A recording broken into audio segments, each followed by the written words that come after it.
नमस्कार, विंध्य 24 न्यूज पर आपका बहुत स्वागत है। मैं हूं पुष्पेंद्र विश्वकर्मा। आज हमारे साथ चुरहट विधानसभा के आम आदमी पार्टी के प्रत्याशी आनंद राजन मिश्रा जी हमारे साथ हैं। यदि विधानसभा चुरहट की बात करूं तो विधानसभा चुरहट में कुमार अर्जुन सिंह से लेके अब उनके पुत्र भी अजय सिंह राहुल भैया भी रहे हैं, लेकिन चुरहट की दशा कितनी बदली है।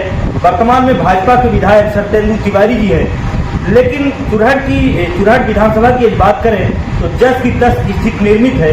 क्या कितनी दशा बदली है और क्या कुछ आपका चुनावी मुद्दा होगा? क्या दिल्ली और पंजाब मॉडल यहाँ चुरहट में कामयाब हो पाएगा? क्या जनता उसी मॉडल को लेकर क्या आम आदमी पार्टी चुनाव लड़ेगी या नहीं? तमाम मुद्दों पर हम बात करते हैं। हमारे साथ राजन मिश्रा जी हैं।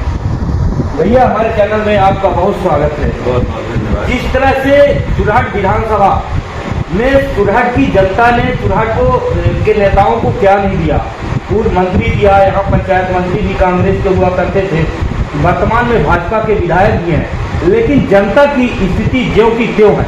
आप क्या कहेंगे, किस तरह से क्या दिल्ली और पंजाब मॉडल की तरह ही आम आदमी पार्टी चुरहट में चुनाव लड़ेगी?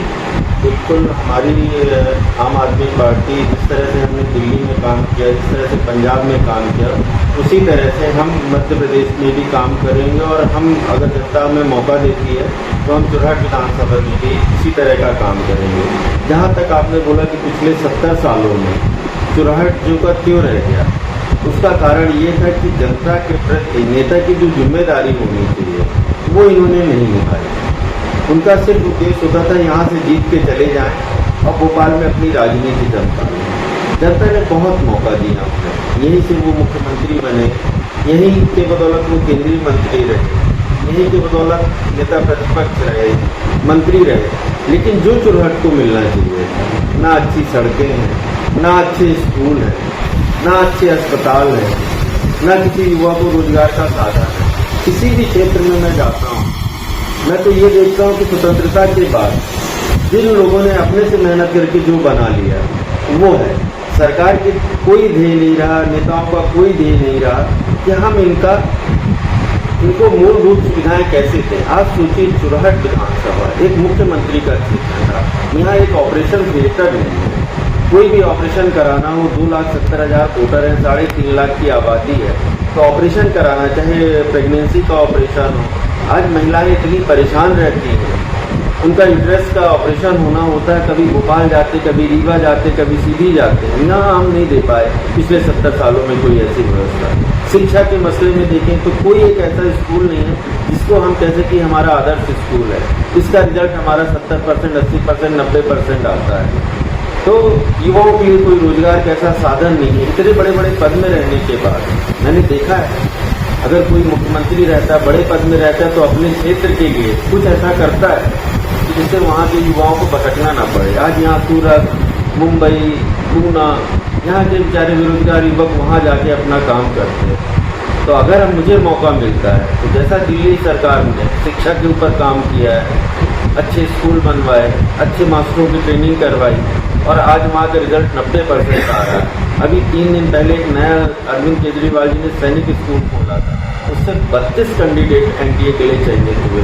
पूरे भारत में एक अकेला स्कूल ऐसा था जिसमें एक साथ इतने छात्र उस पर सेलेक्ट हुए हैं। MBBS नीट की एग्ज़ाम के लिए हजारों लड़कों ने क्वालिफाई किया इन्हीं सरकारी स्कूलों में पढ़ के। देखिए, भाजपा के नेता कहते हैं कि हम गरीबों को, शोषित पीड़ितों को राशन मुक्त देते हैं, गरीबी हटाएंगे, लेकिन देखा जाए तो आज भी राशन की दुकानों में लंबी कतारें लगी रहती है। क्या लगता है कि ये बेरोजगारी या फिर बेरोजगारी का कारण ही है कि राशन की दुकानों में लंबी कतारें लगी रहती है? क्या ऐसा नहीं लगता कि सीधी चुरहट की जनता को अब स्वास्थ्य और शिक्षा मुफ्त मिलना चाहिए? कि क्या है, ये जो 5 किलो राशन वाला है, ये तो जनता के साथ मजाक है। आज हम 70 साल बाद ये कहें, हमारा प्रधानमंत्री ये कहे कि हम 80 करोड़ लोगों को 5 किलो राशन मुफ्त दे रहे हैं और बड़े गर्व के साथ कहें, ये मजाक नहीं लगता है। एक व्यक्ति को 1 महीने में कितना अनाज चाहिए, कभी किसी ने सोचा? कम से कम उसको एक व्यक्ति महीने में 20 से 25 किलो अनाज खाता है, उसको हम 5 किलो अनाज देते हैं। 5 किलो अनाज की कीमत कितनी होती है बाजार में? 100 रुपये। उस 100 रुपए के अनाज के लिए एक व्यक्ति 3 दिन कोटे में जाता है, राशन की दुकान में जाता है, 3 दिन में उसको 100 रुपए का अनाज मिलता है। और हमारे प्रधानमंत्री कहते हैं कि गर्व है हमें कि हम 80 करोड़ लोगों को 5 किलो अनाज दे रहे हैं।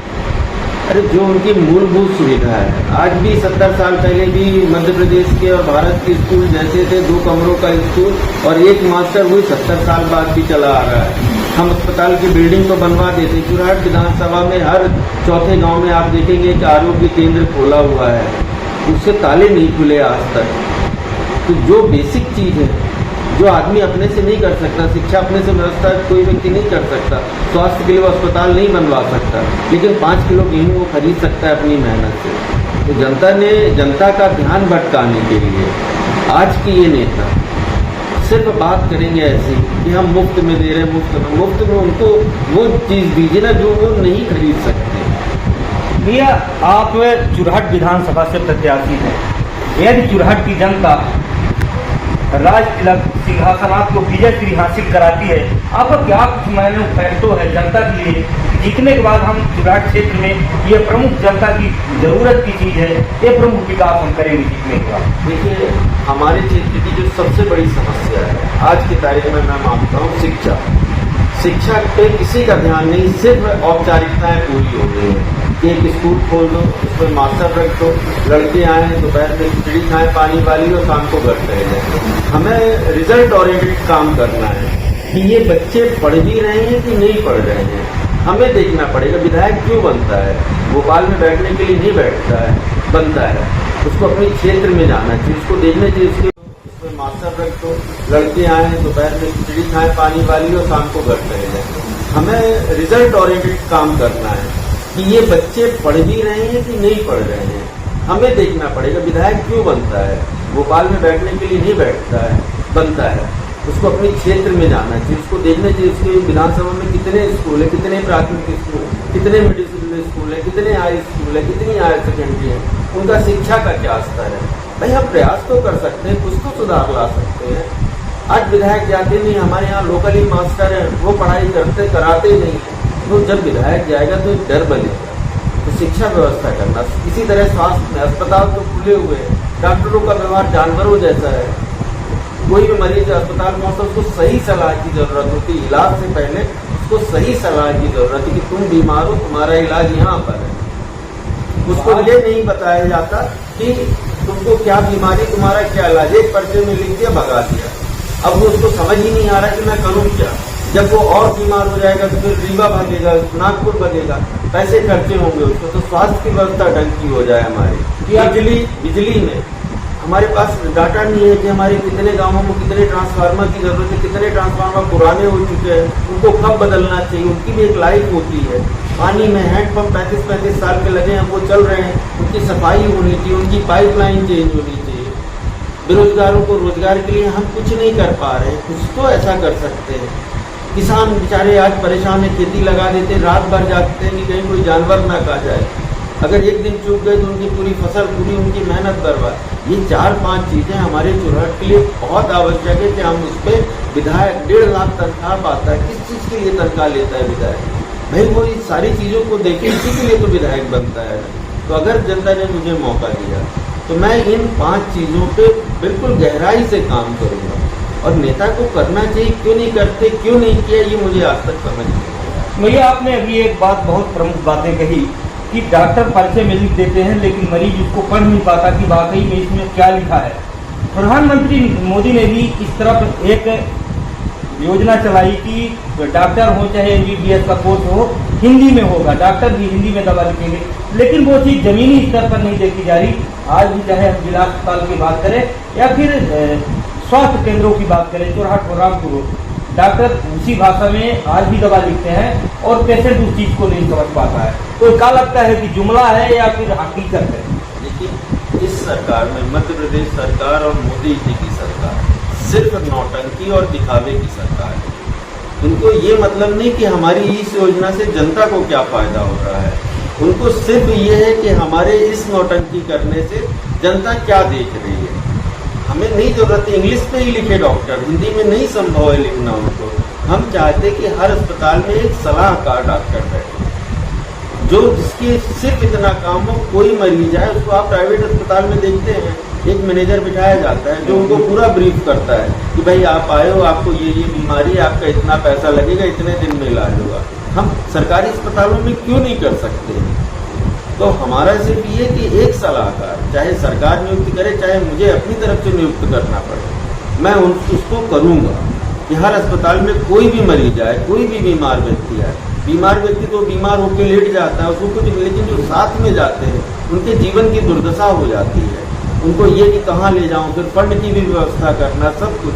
तो वो जो एक पल होता है मनुष्य के जीवन का, उससे बड़ा कष्टकारी कुछ नहीं होता। मैं उसको दूर करने के लिए लगूंगा। मेरा लास्ट सवाल मेरा है, कांग्रेस जहां एक तरफ जन आशीर्वाद यात्रा निकाल रही है, वहीं भाजपा विकास यात्रा निकाल रही है और लाडली बहनी जैसी कई चुनावी घोषणाएं लागू की है। इसका कितना असर चुनाव में पड़ेगा, कितना जनता प्रभावित है?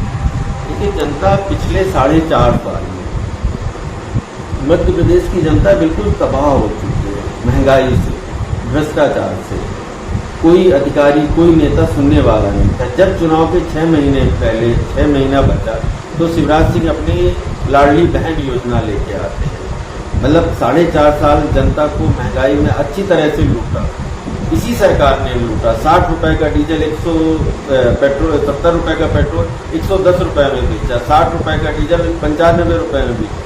4.5 साल अच्छी लुटाई की। अब जब देखी कि जनता डंडा लेके तैयार है, तो उन्होंने लाडली बहना योजना, तो क्या उन माता बहनों को समझ में नहीं आ रहा है? टमाटर 200 रुपए किलो किसी ने सुना था, जीरा किसी ने 800 रुपए किलो सुना था। तो जनता सब समझ रही कि तुमने हमको 4.5 साल लूटा है और उसके बाद हमारी ही लुटाई का पैसा हमको दे रहे हो। सिर्फ पैसा बस महत्व नहीं रह जाता है। बात ये कि इन 4 सालों में वो परिवार कितने दिन बगैर लाइट के रहे, ट्रांसफार्मर जले, महीनों महीनों जले रहे हैं ट्रांसफार्मर, पानी की व्यवस्था नहीं, उनके घर के लोगों को रोजगार नहीं। तो ये लाडली बहन योजना ठीक है, जनता का पैसा है, जनता को मिलना चाहिए। अब कांग्रेस की बात करें, जन आक्रोश यात्रा निकाल रही। 4.5 साल तक कांग्रेस सोती है, वो इस चीज के इंतजार में रहती है कि जनता जो भाजपा से नाराज हो जाएगी तो हमारी तरफ आ जाएगी। इनका क्या योगदान था? इन्होंने महंगाई पे कितने आंदोलन किए, भ्रष्टाचार पे कितने कांग्रेस ने आंदोलन किए। आज जन आक्रोश यात्रा निकाल रहे हैं, तो जनता सब समझ रही है। इसीलिए जनता तीसरे विकल्प की तरफ बढ़ रही है, आम आदमी पार्टी की तरफ आ रही है। आम आदमी पार्टी की नीतियां उसको बड़ी अच्छी लग रही है। दिल्ली देख रही है, पंजाब देख रही है कि लोगों को मूलभूत सुविधाएं मिल रही हैं। तो इनका जन आशीर्वाद, उनका जन आक्रोश सिर्फ जनता के दिखावा है, नौटंकी है। और जनता पूरी तरह से समझ चुकी। जनता अब चाहती है कि वही व्यक्ति जीते जो हमारी मूलभूत समस्याओं के बारे में चर्चा करे और उसको हल करे। अभी तक हमारे साथ बात कर रहे थे आम आदमी पार्टी के वरिष्ठ नेता, विधानसभा चुनाव प्रत्याशी आनंद राजन मिश्रा जी, जिन्होंने भाजपा कांग्रेस पर दोनों पर ही तीखा प्रहार किए हैं। उन्होंने कहा कि जनता इनकी पूरी घोषणाओं से बाखूबी समझ चुकी है। चाहे भाजपा की बात करें या कांग्रेस की बात करें, जिस तरह से बेतहाशा महंगाई को जनता ने झेला है, तो आने वाले विधानसभा 2023 के चुनाव में, जो चुनाव होगा, इसमें बखूबी जवाब देगी। बने रहें हमारे साथ, फिर मिलते हैं अगले अपडेट के साथ। तब तक के लिए नमस्कार।